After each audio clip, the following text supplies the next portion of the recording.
praise the Lord for that singing. Indeed, God is worthy to be worshipped. No? God in three persons. That is why every believers are called blessed because of God's selection. And it is the Lord Jesus Christ who deal with the redemption. And now the Holy Spirit is ministering for our everyday protection until the day of eternity. Okay, so for short minutes, let us share our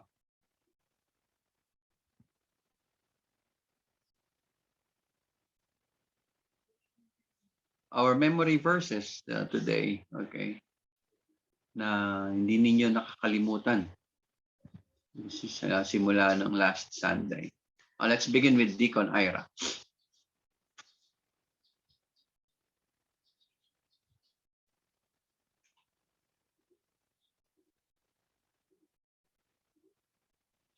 Good morning, Deacon.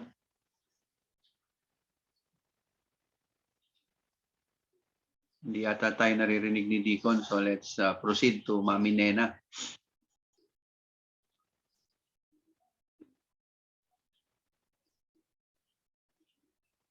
So wala rin. Hindi kayo nag-Sunday school last time. To all the participants, kindly open your cameras, please, because we are starting now our Sunday school. This is the first part of our worship, so let us give our best for the Lord. Let's move to Ate Shell Pugay. Richelle, si Richelle ba to? Meron ka ba naalala natutunan or memory verse from last Sunday? Memory verse po ay 2 Timothy 4:16. At my first answer, no man stood with me, but all men forsook me. I pray God that it may not be laid to their charge. 2 Timothy 4:16. Sige. Para sa iyo, paano yung naging mahalaga sa iyo yung verse na yun?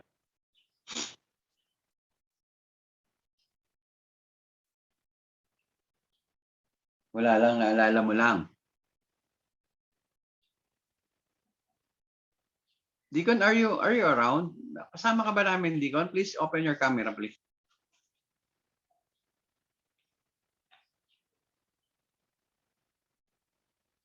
Okay, let's move now. Let's call on...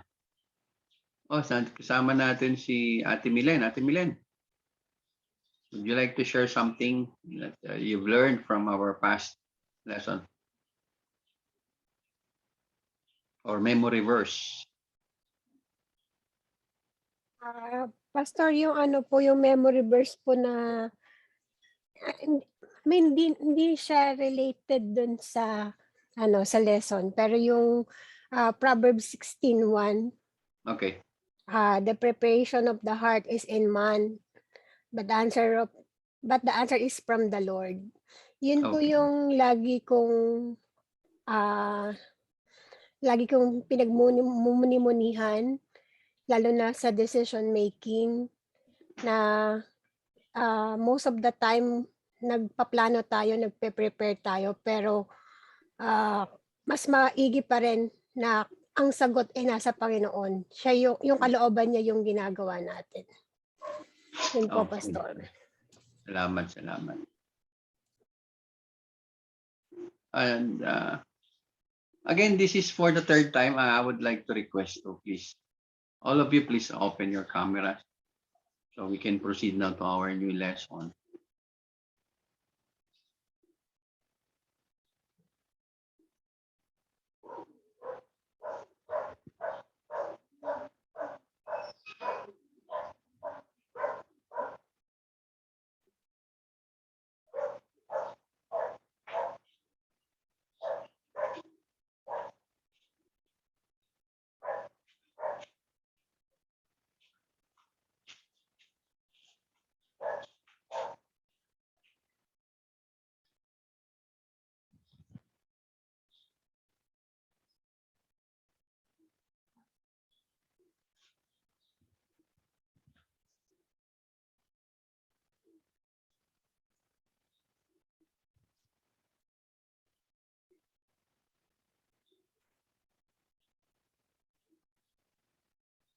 Na mahina ba yung connection ng iba? At Steves po. family. Baka po, Pastor, kasi po pagka binubuksan po yung camera, kumakain po ng malaking bandwidth. Humihina yung internet. Talaga ba? Kaya lang, ang hirap magturo ng wala nakikita. That Nakita is a ka naman namin, Pastor. This is the disadvantage ng ng part ng teacher. Alam nyo kasi pag nagtuturo kami, we communicate. We're not just teaching for the sake of teaching. We communicate. We would like to see na re-relay namin yung lesson sa tinuturuan namin. So napakahirap sa amin na walang eye contact. Dito na nga lang sa Zoom eh. No? But ganun pa man, it's understandable naman kung kaya lang gagayahin kayo ng marami. Kapag pinagbigyan ko yung isa, then next Sunday, magiging dalawa na kayo. Then padami na ng padamihan kasi okay lang pala walang camera. Because we are imposing rules and discipline when it comes to worship. Unang-una yung bihis natin. So I would like to see if you are really ready to worship the Lord today, so I could help you. Kasi yung iba, masyado na relax eh. Sunday morning, hindi na naliligo. Sunday morning, attend ng Sunday school, nakasanda ka pantulog pa rin. Well, this is actually the beginning of your worship. That's why gusto ko nakikita. Okay? Now, anyway, that is not our lesson this morning. Okay? So, I would like you to be actively participating always because this is your worship. Okay? Now, malapit na naman yung mahal na araw, and I know na meron kayong konsepto what is Holy Week is all about, Meron kayong understanding about what Holy Week is all about. Okay, now, anong verse sa Bible ang naaalala mo kapag dumarating yung Holy Week? I am your teacher today because Teacher Ira is sick, Masama ang kanyang pakiramdam kahapon pa. At tinext niya ako kagabi around 11 p.m. or 10 p.m. Nagpapasalo dahil masama ang pakiramdam niya. So, please pray for Teacher Ira. Okay, well, ano yung memory verse o talata sa Biblia ang madalas mong maalala kapag mag-Holy Week na? Or Holy Week na? Meron ba? Yung John 3:16 po. John 3:16. Okay, ano ibig sabihin ng John 3:16 tayo kapag Holy Week? Na ibinigay po ng Panginoon yung kanyang buhay para sa atin na Okay. tayo makasalanan pa para iligtas po tayo. Yan, tama, Sino pa? Sino pa ang merong naalalang verse kapag dumarating ang mahal na araw?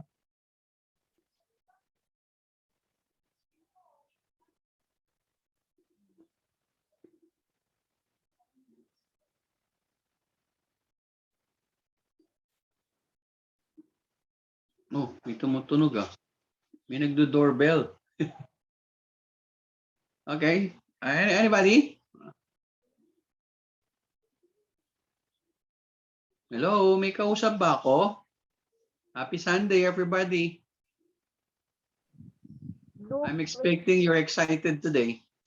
Luke 23:43. And Jesus said to him, I say to you, today you will be with me in paradise.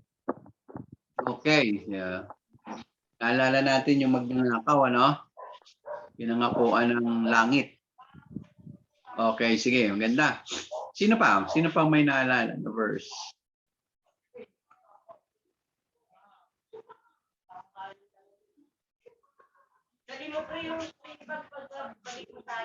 Okay.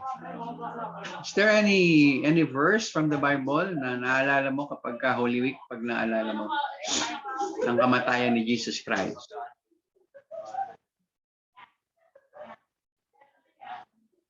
Nakakalungkot naman, Christians tayo, tapos wala tayong alam na memory verse kapag Holy Week. Mahirap niyan, baka pati Pasko, wala kayo naaalalang salita ng Diyos.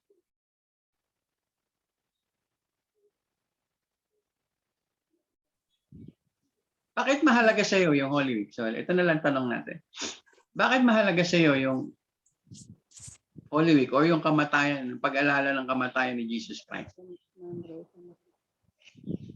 Kasi po, Pastor, yun po yung panahon na nabayubay ang Panginoon sa Kristo doon sa krus ng Kalbaryo. Yun po yung manifestation ng pagmamahal niya sa atin nung inalay niya po yung buhay niya, yung tumagis po yung dugo niya para hugasan yung mga kasalanan natin. Kasi di po kung hindi po nangyari yun, kung nabuhay lang siya, I mean kung dumating lang siya sa lupa, tapos hindi naman nangyari na namatay siya doon sa krus para sa atin, wala pong kabuluhan. Wala po, kumbaga hindi po mapapakita or hindi po mangyayari na yung kasalanan natin is mahuhugasan o mababayaran. Okay, sige. Salamat. Totoo yun. Ate Fe, how about you? Bakit mahalaga sa iyo yung kamatayan ni Jesus Christ?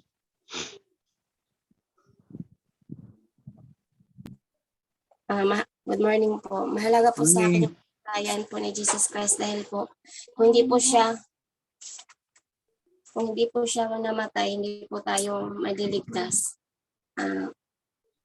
Dahil po dun sa pagkamatay niya, nagkaroon po tayo ng kaligtasan at saka naging makabuluhan po yung pagiging Kristiyano po.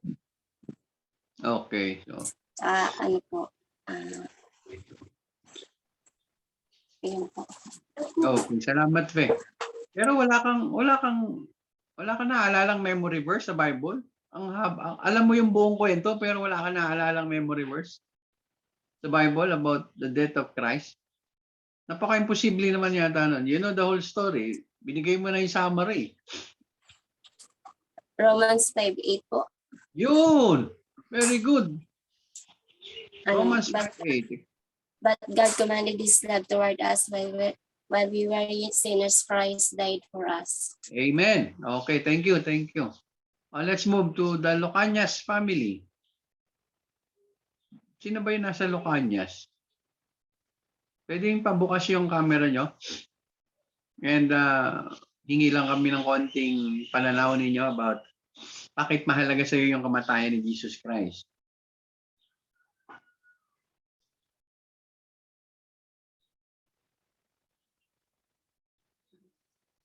Ito mahirap pagka patay ang camera, hindi ko alam kung may kausap ako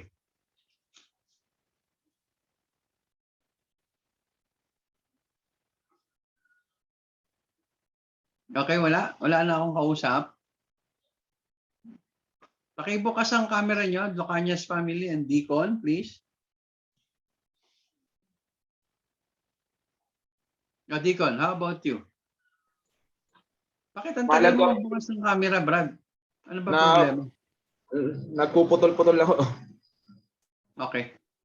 Yung mahalaga po ang kamatayan ni Jesucristo dahil dito po nagkaroon po ng natanggap ko yung regalo ng pangwalang hanggang buhay po. Eternal life yun. Dahil po sa kamatayan ni Kristo po. Sabi ng Romans 6:23. The wages of sin is death and the gift of God is eternal life through Christ Jesus our Lord. 6:20? Parang wala naman sa Romans 6:20 yun. 23, Pastor. Ha? 6:23. 6:23, okay. Kaya pumalaga yung kamatayan ni Kristo. Dahil kung wala ang kamatayan ni Kristo, wala yung regalo na buhay na walang hanggan. Okay. Si Ate Banji pala to Sino kasama mo dyan, Ate Banji? Wala, ikaw lang mag-isa? Nakamute po kayo, Mami Banji. Nakamute ka pa. Okay. Now, Napakahalaga na ano, kaya talagang yung Kristiyano dapat inaalala yung Semana Santa. Hindi dahil ito ay isang tradisyon o ito ay isang yearly activity na sa lumang relihiyon, but ito ay isang napakahalagang pangyayari at pinakamahalagang kaganapan para sa buhay ng isang Kristiyano. The crucifixion of the Lord Jesus Christ. Okay? Dahil yung crucifixion ni Jesus Christ was the climax of history. It is the climax of history. Yung Old Testament, inihanda tayo doon. We're looking forward doon sa crucifixion of the Lord Jesus Christ. Dahil yun ang magiging katuparan ng pangako na tutubusin ng Diyos ang kasalanan ng kanyang mga tao. Okay? Now, pagdating sa New Testament, in-explain sa atin yung significance nito. Kaya, this is the heart of the Bible. The birth and the death and the resurrection of the Lord Jesus Christ, which we call the gospel. Tama yung sinasabi ninyo. Without the death of the Lord Jesus Christ, everything is in vain. Your life, your faith, your hope, everything na nasa sa iyo ay walang kapararakan. Walang kwenta ang buhay without the death of the Lord Jesus Christ. Pero masaklap ang inabot ni Jesus Christ, ano? Sobrang saklap ng pagkakapatay kay Jesus Christ. Unang-una, yung pag-aresto sa kanya ay illegal. Alam niyo ba yan? Inaresto siya ng hindi dumaan sa due process of law. Okay? Illegal yun. Walang fair trial na nangyari kay Jesus Christ. But maganda ron, ginamit ng Panginoon ni God, no? Yung wrath of men to praise Him. Now your Bibles please in Psalm 76:10. Open your Bible. Psalm 76 verse 10. Pakibasa. Somebody read please.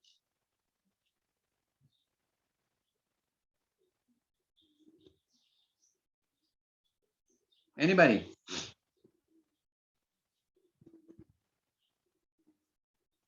Naku, wala yatang Psalm yung mga Bible nyo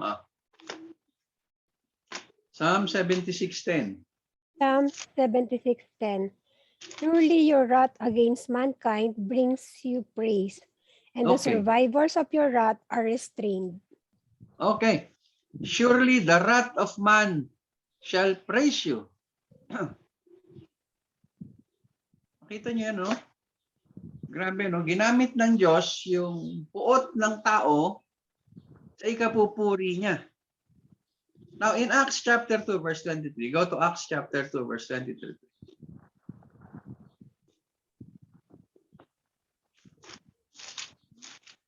Acts 2:23.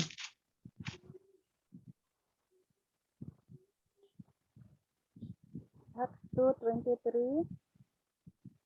This man delivered by the predetermined plan and foreknowledge of God, you nailed across by the hands of godless men and put him to death.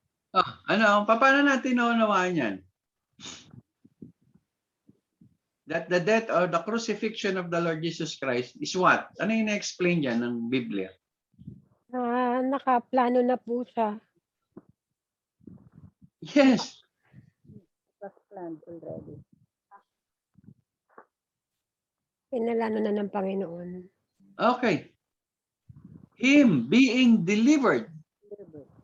Yung pagpapapako sa krus, yung kamatayan ni Jesucristo ang tinutukoy diyan, by the determined purpose and foreknowledge of God.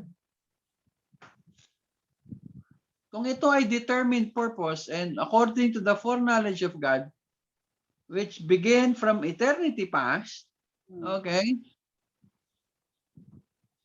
No, sabi diyan, you have taken by lawless hands have crucified and put to death. Nakita ninyo yung paano gumagalaw yung istorya ng ating kaligtasan? That it is according to the predetermined purpose and foreknowledge of God. Therefore, kung ang activity na ito is well planned by God, no, from eternity past, it is the same with it carried its purpose already. Therefore, your salvation is not an afterthought in the mind of God. According to His foreknowledge, you already saw the history. Kaya yung salvation mo, yung katubusan ng kasalanan mo, ay hindi nagsimula doon sa krus ng Kalbaryo. Kung hindi doon pa man sa pasimula. Nasa isip ka na ng Diyos.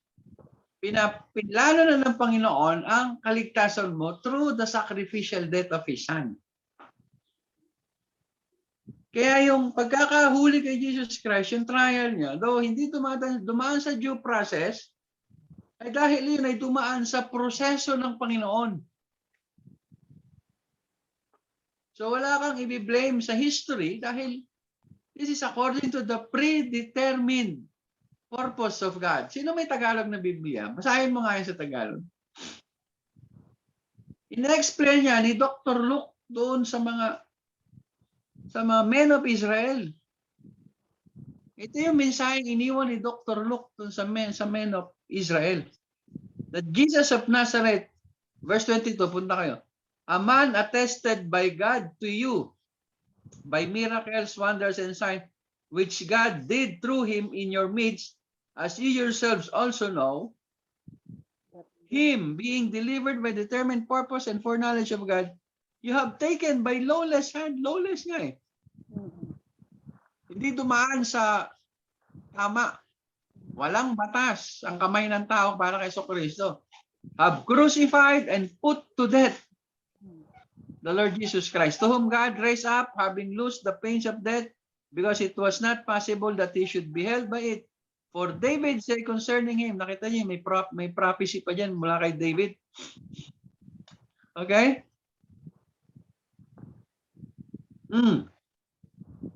Now, ano ba yung alam ninyo na unfair dun sa trial na ginawa kay Jesus Christ, which is according to the predetermined purpose of God? Unang-una, natatandaan niyo ba yung kwento mula dun sa Garden of Gethsemane? Sige, iset na natin yung spirit natin. Mahal na araw na ngayon. Kasi next Sunday, magsisimula na yung ating 7 last words. So this is now our mind preparation and heart preparation for our ministry this Holy Week. Now, una, si Jesus Christ ay dinala kay Anas at doon sa Sanhedrin nung gabi na yon. Naalala niyo yung gabi na dininay ni Peter si Jesus Christ 3 times? Ito yon, no? In Luke chapter 22 and also in John chapter 18.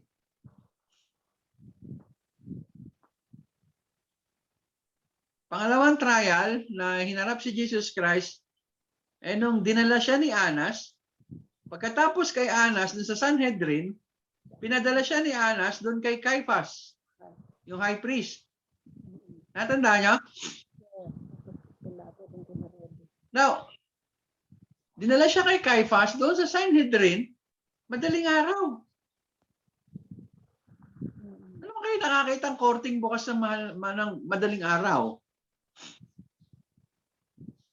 Kalaliman ng gabi, dinala siya kay Anas. Pinadala naman siya niya. Siguro ayaw may istorbo ni Anas sa tulog. Pinadala naman siya ni Anas doon kay Caiaphas. At doon, in Luke chapter 22 also, in John chapter 18. Now, yung Sanhedrin naman, pagkagaling doon kay Caiaphas, sa high priest, pinadala naman yung council doon kay Pilato, yung Roman governor that time. In the early morning hour. According to John chapter 18 again. Okay? So, ayun yung tatlong trial. Isipin mo, hindi pa bukas ang tribunal eh. Meron na si Jesus Christ. Now, tingnan natin bakit naging illegal yung pagkakahuli kay Jesus Christ. Okay. Kaya guilty rito yung yung mga high priest. Tsaka yung yung member ng Sanhedrin. Okay. Now, tingnan natin yung maling motibo nila. Mark chapter 15 verse 10.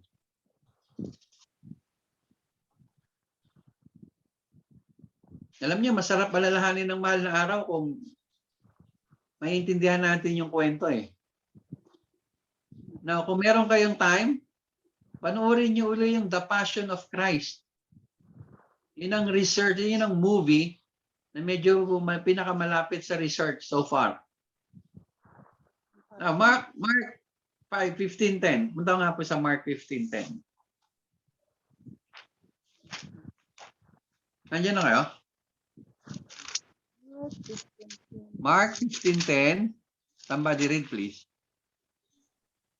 Mark 15:10, for they knew that the chief priests had delivered him for envy. Okay. Ano yung puso ng mga to? Bakit siya pina-aresto? May inggit. Inggit. Inggit. Bakit? Kasi nagmumukha silang walang alam. Nagmukha silang kulto dahil sa katuruan ni Jesucristo. Yan ang masakit, miski sa panahon ngayon eh. That whenever you expose the truth, nagagalit yung mga taong nangahawakan sa mali. And because of envy, nakita natin yung motibo nila, no?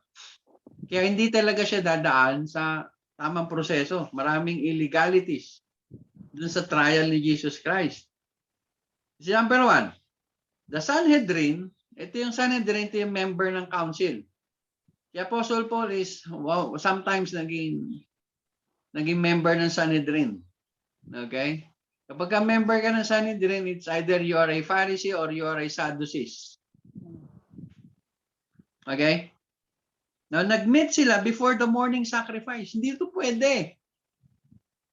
Kasi ang patakaran nila, Diyos muna bago tao. Diyos muna bago trabaho. But this time, the Sanhedrin met before the morning sacrifice. Kaya ito naging illegal. They met at night to quickly push through a verdict of guilty. Now, yung reason dun sa self-imposed regulation na ginawa nila ay naghintay hanggang madaling araw. Now, bakit hindi sila pwedeng gumawa ng desisyon magmula gabi hanggang madaling araw?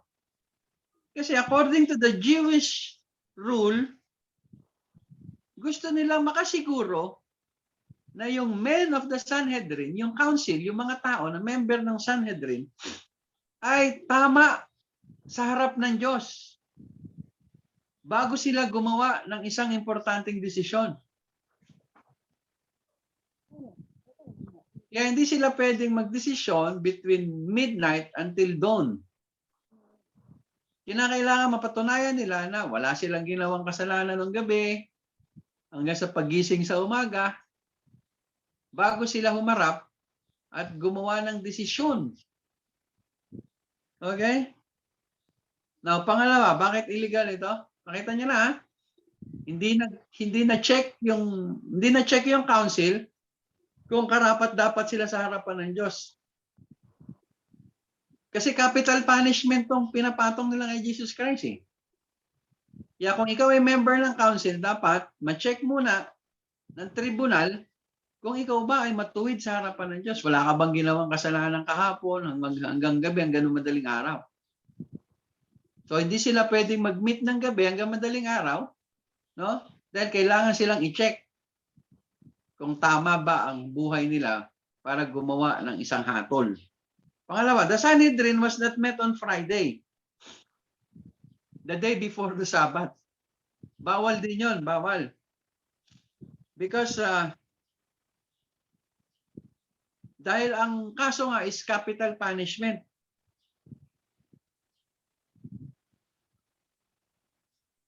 Kaya hindi sila pwedeng maghatol before the day of the feast or the Sabbath day. Now, pangatlo, bakit ito illegal? Take note of this, ha? Dapat maintindihan nyo to. Pangatlo, the witness did not agree. Mark chapter 14. Punta kayo sa Mark chapter 14. Mark chapter 14, beginning in verse 56. Basahin ko, sundan niyo ako ng mata niyo, ha? Ito yung council, yung Sanhedrin sa trial ni Jesus Christ. Tingnan natin pinag-uusapan nila rito. Verse 56. For many bore false witness against him, but their testimonies did not agree. Huh? Then some rose up before false witnesses against him, saying, we heard him say, I will destroy the temple made with hands, and within 3 days I will build another made without hands.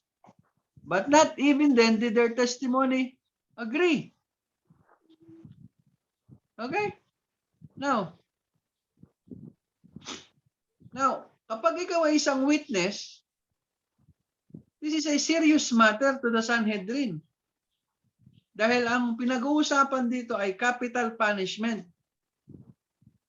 Then lahat na sasabihin mo dapat i-challenge ng council.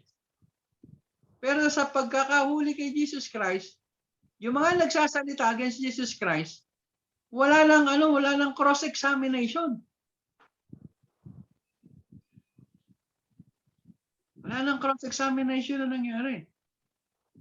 Okay? Now, bakit? Kasi yung witness ay according dun sa law ng Sanhedrin, pwede kang makulong o pwedeng iparatang sa iyo yung pinaparatang mo dun sa tao pagka napatunayan ng Sanhedrin na gumagawa ka lang ng kwento. Okay, tingnan natin Old Testament, Deuteronomy. Tandaan niyo, ito yung Torah, ito yung pinangahawakan ng Sanhedrin Council. Kasi ang Sanhedrin Council, they are master of the law.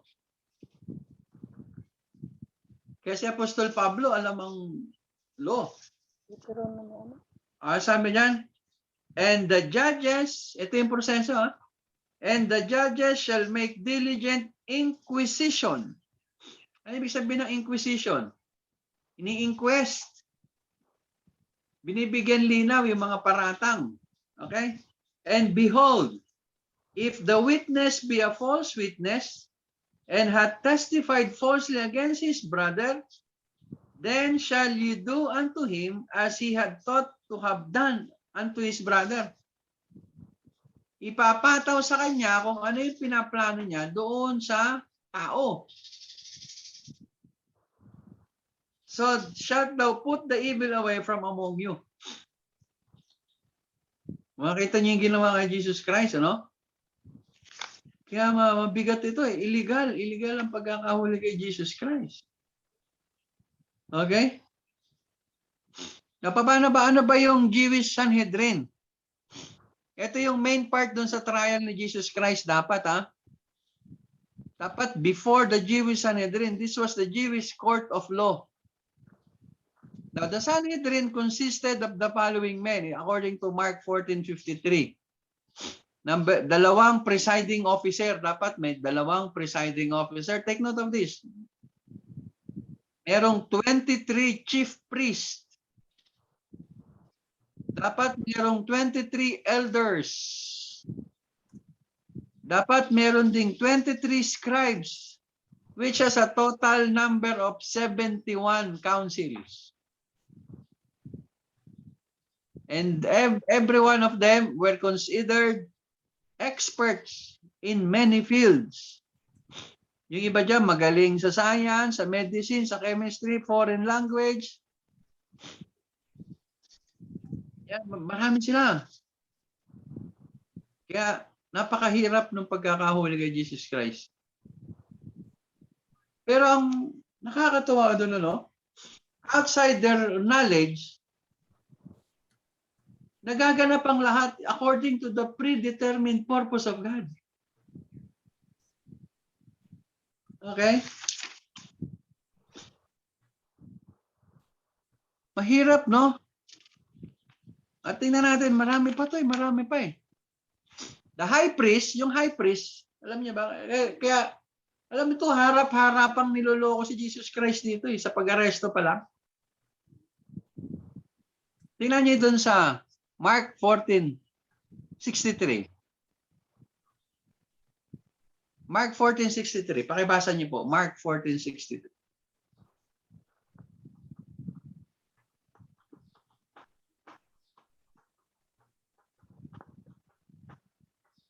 Mark 14:63.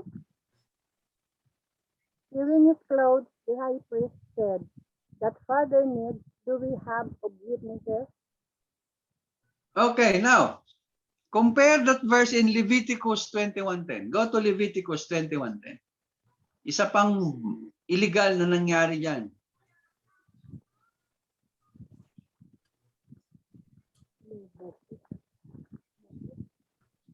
Basa, please. Basa. Habang may oras pa tayo. Leviticus 21:10.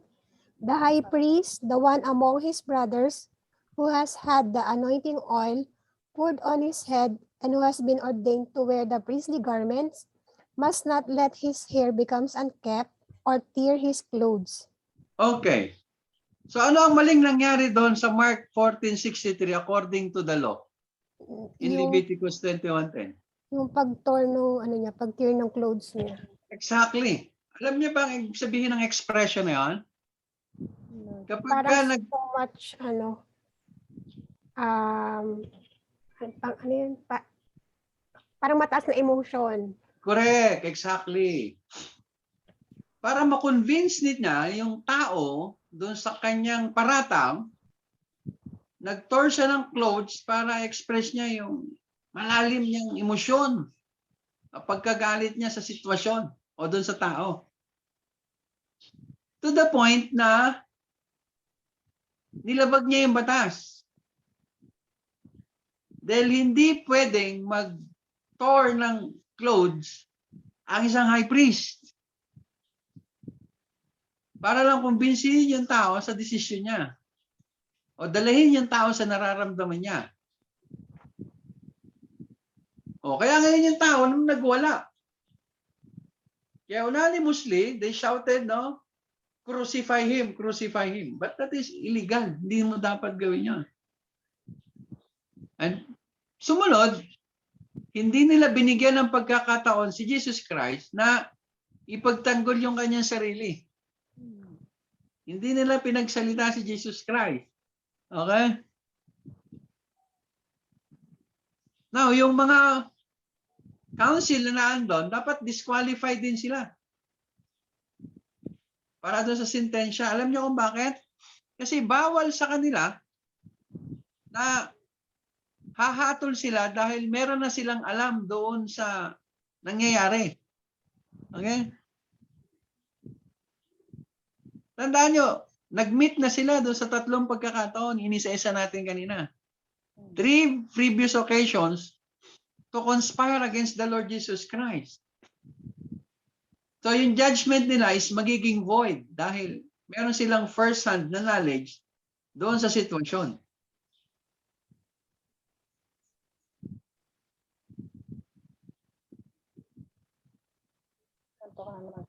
At mahaba pa, marami pang mga illegalities sa pag-aresto kay Jesus Christ. But look at ano yung predetermined purpose na sinasabi ng Panginoon dyan? That his life will be taken from him. Mamamatay dapat si Jesus Christ. Yun yung plano ng Panginoon. Now, kanina nabanggit ni Sister Milen yung John 3:16 and yun na lang gamitin natin. Kasi familiar lahat doon eh, no? Let's recite it, everybody. Open your camera, open your microphone. Let's recite John 3:16. Begin. For God so loved the world, gave his only begotten Son, that whosoever believeth on him should not perish, but have everlasting life. Okay. Mabuti naman, memorize niyo lahat, ano? Kasi Magtataka ako pag hindi niyo alam yan eh. Now, yung predetermined purpose ng Panginoon is for the Lord Jesus Christ to die. His life to be taken away by these evil people. Okay? Ginamit niya yung puot ng tao para isagawa yung plano niya doon sa kanyang bugtong na anak para ibigay yung sariling buhay. By the way, i-check ko lang ha, hindi nagpakamatay si Jesus Christ. Ang dami kasing nagpakamatay si Jesus Christ para iligtas yung kanya mga tao. Now, sasagutin ito para maging malinaw yung predetermined purpose. Para kanino ba namatay si Jesus Christ?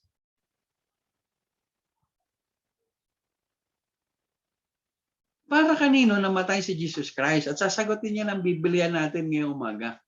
Kasi alam niyo, lahat ng tao dito sa Pilipinas, so sabihin ko ng lahat na, o hindi man lahat, almost all, pag nag-aalala ng kamatayan ni Jesus Christ, meron silang mga personal claim that Jesus Christ died for me. Now, gaano katotoo yun? Na si Jesucristo ay namatay sa lahat ng tao.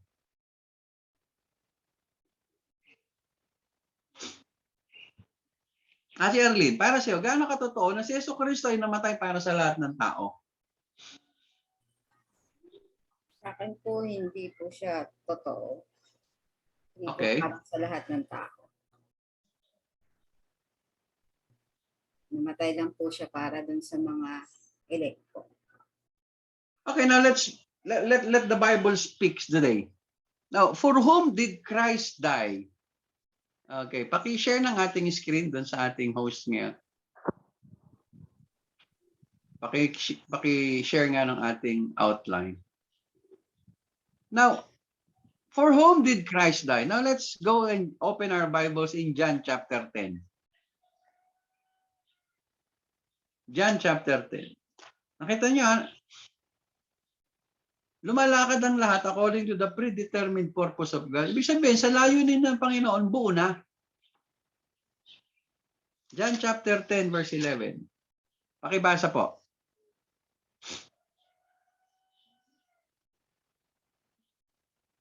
John chapter 10, verse 11. I am the good shepherd. The good shepherd laid down his life for the sheep. Okay. Diyan sa verse na yan, paano mo naintindihan, Ate Milene? Kanino daw binigay ng good shepherd ang kanyang buhay? Para kanino? Para dun sa kanyang mga sheep. For the sheep. Okay. Now, lahat ba ng tao tupa ng Diyos? Hindi po, mayroong mga goat. Correct. There are also goats. There are also wolves. So definitely, the good shepherd laid down his life not for all the people, but only for his sheep. Very definite. Now, go down to John chapter 11. John chapter 11. Nung pinaplano na ng mga Pharisee na patayin si Jesus Christ, maganda tong aral na iniwan ni Jesus Christ dito eh.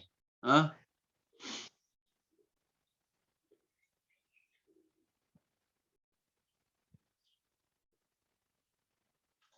Nakita niyo yung motibo rito, makikita niyo yung totoong motibo rito eh. Basahin ko at sundan niyo ako ng mata, beginning in verse 45.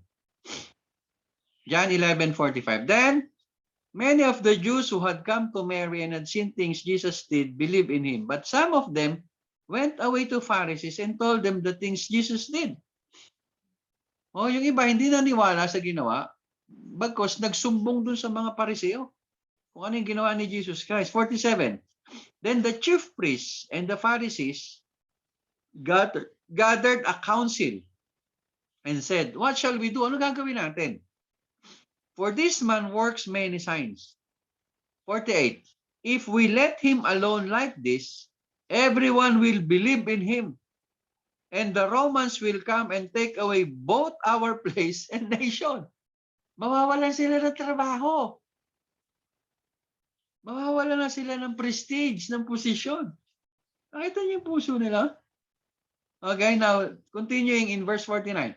And one of them, Caiaphas. Naalala niyo si Caiaphas? Pagkatapos kay Anas, dinala si Jesus Christ kay Caiaphas. Okay, yung pagkakahuli kanina, diniscuss natin. Doon si Caiaphas. Tingnan nyo, miraculously ginamit siya ng Panginoon to prophesy here. And one of them, Caiaphas, being high priest. Sino siya? Siya yung high priest nung taon na yon na hinuhuli si Jesus Christ. Said to them, you know nothing at all. Wala kayong alam, sabi niya. Nor do you consider that it is expedient for us that one man should die for the people and not that the whole nation should perish? Verse 51. Now this he did not say on his own authority, but being high priest that year, he prophesied that Jesus would die for the nation. Nakita niyo, nation, ha? Hindi nations, walang S. Okay? Now, and not for that nation only, but also that he would gather together in one the children of God. Hindi lamang siya mamamatay para doon sa Israel, but also there are children of God who were scattered abroad. So you can see here, there is the sheep, the nation na tinabanggit. This is which speaking of the nation Israel, wala tayong magagawa. Mahal talaga ng Panginoon yung nation Israel eh. Chosen nation yan eh. But there are also children of God which are scattered abroad. Speaking of the Gentiles. Okay?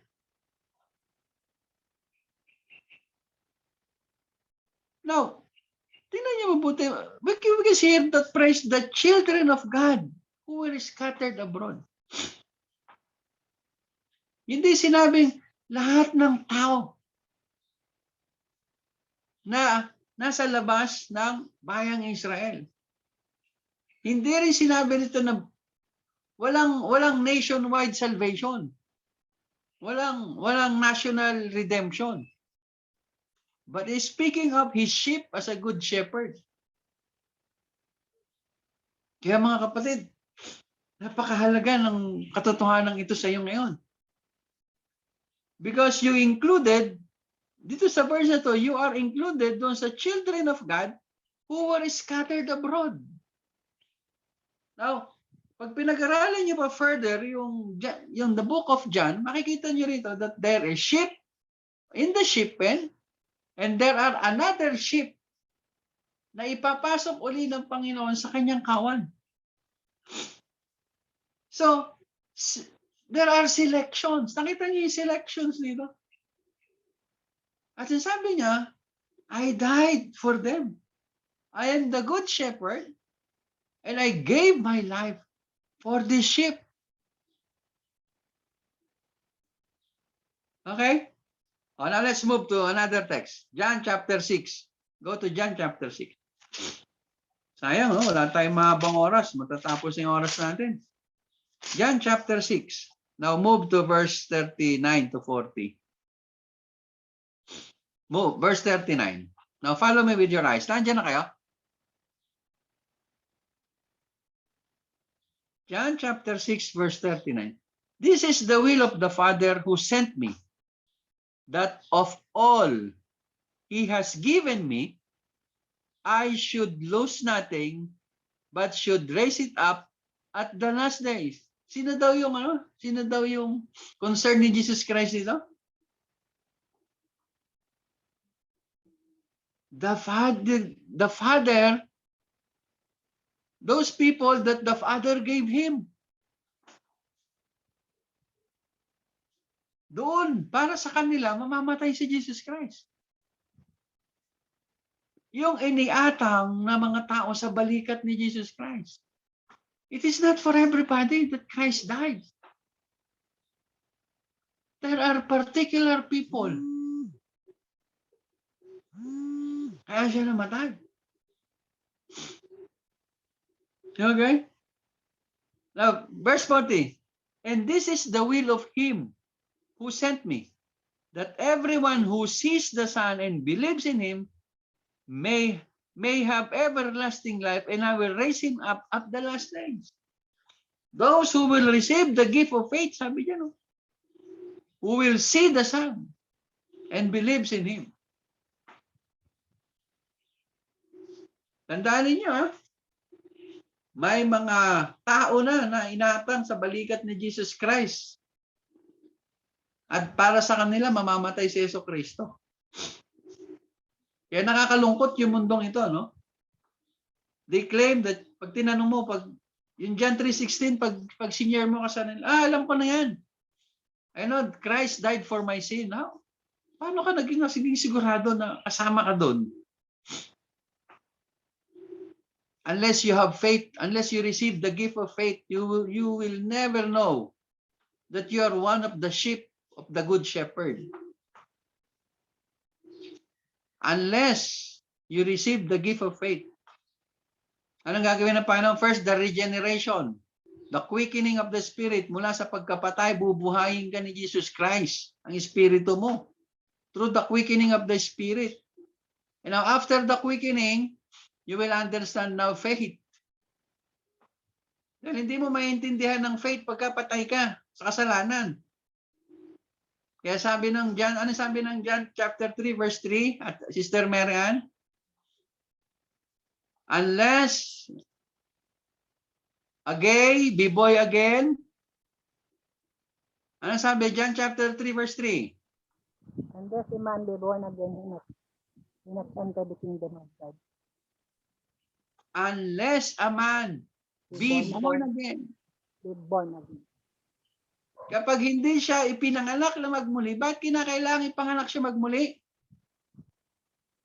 Kasi doon ka magkakaroon ng new birth. Bakit kailangan ipanganak uli? Bakit kailangan mo magkaroon ng bagong buhay? Kasi nga namatay ka na eh. Patay ka na sa kasalanan. Sino kausap dyan ng Panginoon? Nicodemus, a priest. Isang naglilingkod sa templo, pero hindi niya alam kung makakapasok siya sa kaharian ng Diyos. Kaya hindi pa siya nagsasalita, in-explain na ito ni Yesu Cristo sa kanya. Alam na ng Panginoon yung purpose niya. Ano sabi ni Jesus Christ? Unless you be born again, you cannot see the kingdom of God. So what comes first?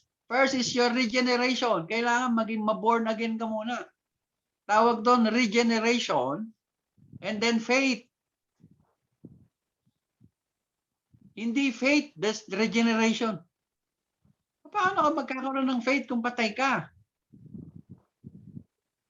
Mahabang discussion yan. But later on, kung magiging faithful ka in attending our discipleship class, isa to sa mga importanteng topic that we will discuss in our doctrine class. Regeneration and faith. Okay? Okay, let's move now. Matthew chapter 1, verse 21. This is the third answer of the Bible. For whom did Christ die? Kasi kailangan nyo itong ituro sa mga mahal nyo sa buhay. Kasi maraming taong kampante. They believe that Jesus Christ died for everybody's sin. Kaya nabayubay sa krus si Jesus Christ para sa kasalanan ng buong mundo. Hindi po totoo yun. Kasi kung tutubusin ng Panginoon ang kasalanan ng buong mundo, ano pa yung pointless na meron pang hell? Pointless na magkakaroon pa ng judgment at the last days. Sino pa husgahan niya? Ililigtas niya pala yung buong mundo. Bakit magkakaroon pa ng judgment? Bakit magkakaroon pa ng lake of fire sa Bible? Ba't ituturo pa ni Jesus Christ yung hell? Don't you know na mas maraming beses tinuro ni Jesus Christ ang hell kaysa sa heaven? Okay, kindly read Matthew chapter 1 verse 21, please. This is a clear message from heaven. Matthew 1:21. Okay, anybody can read. Matthew 1:21. Yes. He will give birth to a son, and you are give him the name Jesus, because Okay. he will save his people from their sins. Sino daw ang si-save niya? people. His people. He did not say all people. The messenger of God is clear. This is the angel of God from heaven. The name Jesus is the old Hebrew name of Yeshua or Joshua, which means Savior. That is why Jesus Christ is the Savior. At sino ang ililigtas niya according to the angel of the Lord? His people. Okay? Nakita niyo yung paggamit ng praise? There is the exclusivity of the purpose. Okay? He will save only his people. Not all people. Okay? Wala na tayong oras, no? Sige, last na, last. Meron pa sana tayong tatlo eh. Christ died for his friends. Kaibigan ka ba ni Jesus Christ? Okay, let's move. John chapter 15. Go to John chapter 15. Verse 13. Okay, basahin natin ha. Greater love has no one than this, than to lay down one's life for his friends. Nabasa niyo? For his friends.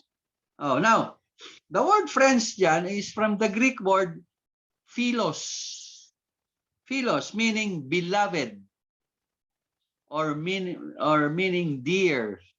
Kaya ba ano ba tawagan ninyo mag-asawa? Dear ba? Dear? Love? Oh, sweet.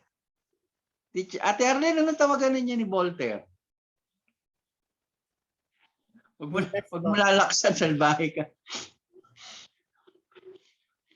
Iba tawagan nila, unique.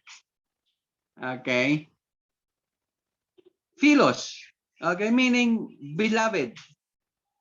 Referring to the people in John chapter 11. John chapter 10 verse 11. Referring to his sheep. Now, sino ba yung friends ni Jesus Christ? May kilala ba kayo? Alam niyo, minsan may nababasa ako sa YouTube, sa mga Facebook. Tawag nila kay Jesus Christ, no? Jesus Christ and his super friends. Sabi, Lord, save us today, guide us, Lord Jesus Christ, Papa Jesus, with your super friends. Ba, parang may Justice League si Jesus Christ, ano? May super friends. Now, according to the Bible, who are the friends of Jesus Christ? Now, go to verse 14. Kadugtong po ng verse. Pinakita niyo dyan, sino ba yung mga kaibigan ko kung saan ako mamamatay? Para kanino ba? Sino ba yung mga kaibigan ko? Ate Marian, pakibasa please. John 15:14.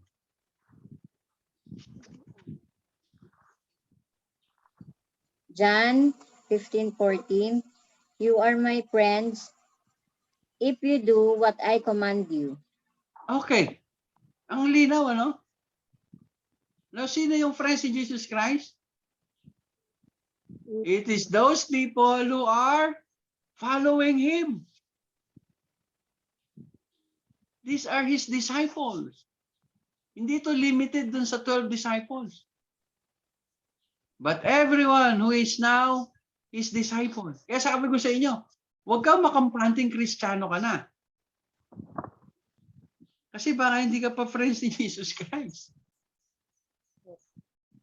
Dahil ang kino-consider niya friends are people who are following his words. Doing whatever he commanded. In other words, these are the disciples of the Lord Jesus Christ. Kaya ang concentration ng church, ministry ng church, discipleship, discipleship. Kasi dito lang magkakaroon ng sense yung salvation mo eh. And you will prove that indeed you are really saved when you become a disciple. Kasi maraming saved sa kanilang pananaw. Tanungin mo silang tao, ligtas ka na ba o tinanggap ko na si Jesus Christ eh? Now, yung pagtanggap ba enough? No. Anong sabi ng Panginoon? Malalaman mo sa kanilang bunga Eh sabi dyan ni Jesus Christ, yung mga sumusunod, yung mga nagbubunga.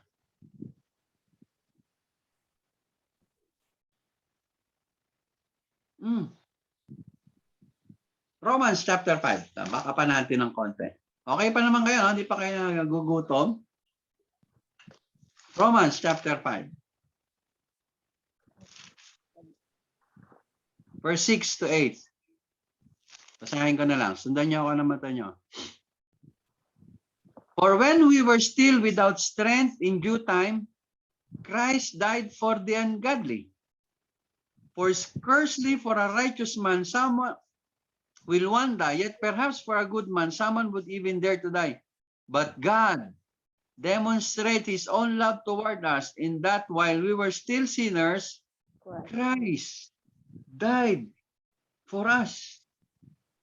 Now, para kanino sinulat tong Book of Romans?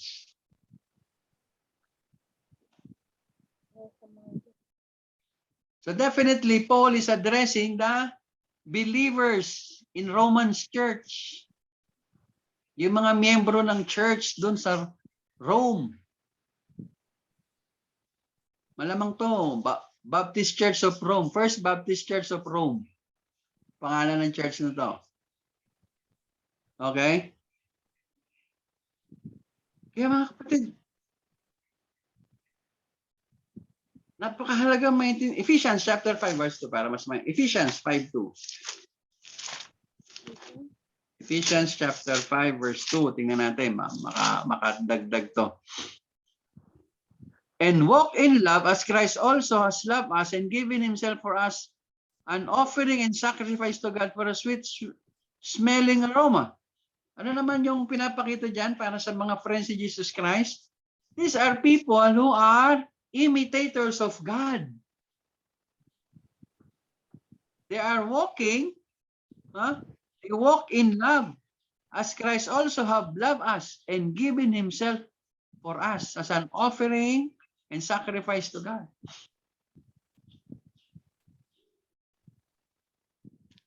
Okay? So he died for his friends. Those people who are following him. Kaya baka tatamad-tamad ka sumunod sa Panginoon, kapatid. Balang araw, ikaw mismo makonfuse ka na. Yan ang danger kapag ang isang Kristiyano ay inactive sa kanyang Christian life. At makaka-relate kayo dyan. Every time na inactive kayo sa Christian life nyo, from time to time, dumarating yung tanong, ligtas pa kaya ako? Ligtas ba talaga ako? Well, ikaw lang makakasagot niyan. Dahil ikaw lang nakakaalam ng bunga ng Espiritu sa iyo. Kung ikaw nga ba ay anak ng Diyos, o ikaw nga ba ay kaibigan ni Jesucristo. Kaya kami mga pastor, hindi kami napapagod pagturo. Kasi nandun yung realization sa truth. O, tingnan mo, dito sa church natin. Kung maraming friends si Jesus Christ dito, napaka-imposible na nakakaatid ng Sunday School is wala pang kalahati ng total membership. Then you will have this claim that you're indeed the friend of Jesus Christ and you're not even interested with him. You're not even excited in his presence. Number 5. Tapusin na natin to para kasi next week baka magaling na si Teacher Ira. O sana naman, ano? Christ died for his church. Acts chapter 20. Acts chapter 20. Verse 28. Therefore, take heed to yourselves and to all the flock among which the Holy Spirit has made you overseer to shepherd the church of God, which he purchased with his own blood. Nako, napaka-privilege naman nila, Sister Milen. Si Jesucristo ay namatay sa binili ng dugo, Church of God. Nakalagay dyan, no? Grabe, no? Sana all member ng binili ng dugo. Sino may Tagalog na Biblia? Arlene, may Tagalog ka bang Biblia dyan? Pakibasa mo.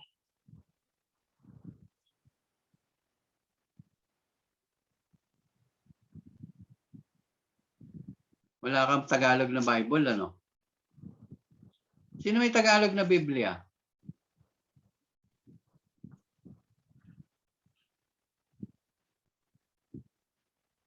Wala? Wala may Tagalog? Opo, Pastor. Sige, pakibasa Ate Kay. Parang delayed yung ating outline. Nasa pangalawa pa lang to, nasa panglima na tayo. Okay, go, Kay.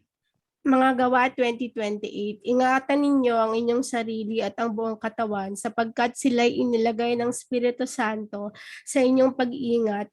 Pangalagaan ninyo ang iglesia ng Diyos na kanyang tinubos sa pamamagitan ng dugo ng kanyang anak. Nako, nakita niyo na, no?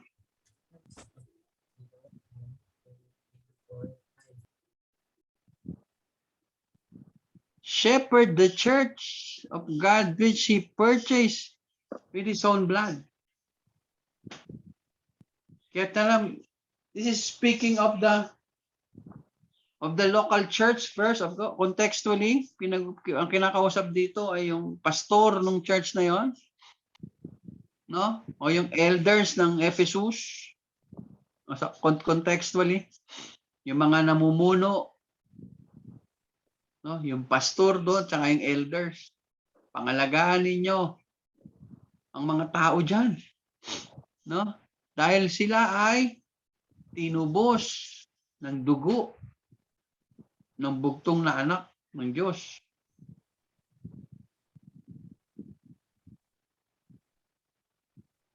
Kaya namatay siya para sa mga yun. He purchased with his own blood. And number last, Christ died for those chosen in him. Ephesians chapter 1. Ephesians chapter 1. Verse 4.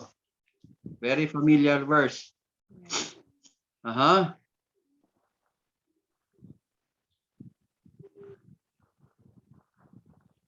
Verse 4. Just as he chose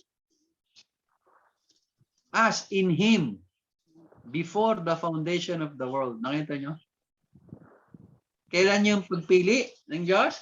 Before the foundation of the world. Kaya totoo po ang doctrine of election. Therefore, Christ died for those chosen in him, or what we call the elect people of God. Kaya mga kapatid, ngayong mahal na araw, sana maging matapang tayo, no? Dahil habag-habag naman yung mga taong merong maling pag-asa. At nakukontento na sila sa katotohanan na yun, and then namatay si Kristo para sa kasalanan ng lahat ng tao. Totoo, namatay si Jesus Christ to pay the penalty of sin, but hindi po ang kasalanan ng buong mundo. You would understand for whom did Christ die. Kaya nga itong mahal na araw, ginagamit natin pagkakataon to share the message of God. Kasi hindi natin alam kung sino pa yung ililigtas ng Panginoon. Kaya hindi tayo tumitigil mag-ebanghelyo, hindi tayo tumitigil mag-misyon. Dahil hindi natin alam kung sino ang ililigtas ng Panginoon. And through the gospel message, no, nabubuhay ang patay sa kasalanan.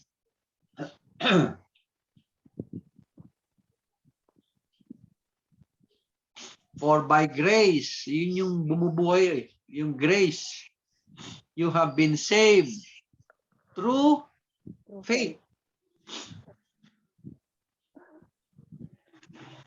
Kaya mga kapatid, nawa maging makabuluhan ang ating mahal na araw, ano? Dahil alam natin kung kanino namatay si Kristo. At kung ikaw man ay nabibilang na sa ng Diyos, kapatid, tama lang na proud ka. Pero wag naman to the point na nagiging mayabang na tayo at nagiging self-righteous na tayo lang yung ligtas. Marami pang ililigtas ang Panginoon na hindi natin kilala. And then make it a point na it is your goal also to reach out for them. Because they were the lost people of God. Kaya mga kapatid, nawa ay may natutunan tayo ngayong umaga sa ating Sunday School. na magpapainit lalo ng ating pananampalataya ngayong Semana Santa. No? Unfair man yung nangyari kay Jesus Christ mula sa pagkahuli sa kanya hanggang pagpako sa krus. But that is the predetermined purpose of God according to His foreknowledge. Kaya tumakbo ang istorya ayon sa matalinong pagpaplano ng Diyos. At hanggang ngayon, tinatawag natin the sovereignty of God. Patuloy na tatakbo ang istorya sa buhay ng mundong ito, sa buhay ng bawat mananampalataya, alinsunod sa matalinong pagpaplano ng ating Panginoon. Kaya magandang umaga po sa inyong lahat. Nawa ang araw na ito ay araw ng pagpapala sa pangalan ng Diyos. Purihin ang Diyos at pasalamatan siya. Dahil ngayon nakita mo kung gaano ka kapalad dahil ikaw sa pasimula pa lamang ay nasa puso na ng Diyos. At ibinigay niya ang kanyang sarili po upang ang pangako yan ay maging katuparan. Nung minsan siya'y nabayubay sa krus ng Kalbaryo upang tubusin ang iyong kasalanan. Kaya higit sa lahat, ang mga Kristiyano na tinubos ng dugo ni Jesucristo ang pinakamasayang tao tuwing dumadaan ang panahong gaya nito. Kaya tayo magpuri at magsamba. Ibigay ang sarili sa pagluwalhati sa Diyos at magpasalamat dahil tinatawag kang pinagpala. Tinatawag kang mapala. Tayo manalangin. Panginoon, salamat po sa aral na iniwan niyo po sa amin ngayong umaga. Pagpalain niyo nawa ito sa puso namin, Lord, na magtulak sa amin, Panginoon, upang patuloy kaming maging masigasig, O Diyos, na ibahagi ang Ebanghelyo sa marami pang tao, Diyos, upang maabot sila, Panginoon, ng kaligtasan na pinlano mo noong pa man sa pasimula. Hindi namin kilala, Panginoon, kung sino ang ililigtas mo. Subalit kami na pag-utusan mo, O Diyos, na ibahagi ang mensahe ng kaligtasan sa lahat ng nilalang. Kaya salamat po sa pag-ibig mo sa amin, Lord. Salamat dahil kami mapalad na napili mo sa pasimula pa lang ng panahon. In Jesus' mighty name we pray. Amen. Magandang umaga po sa inyo lahat.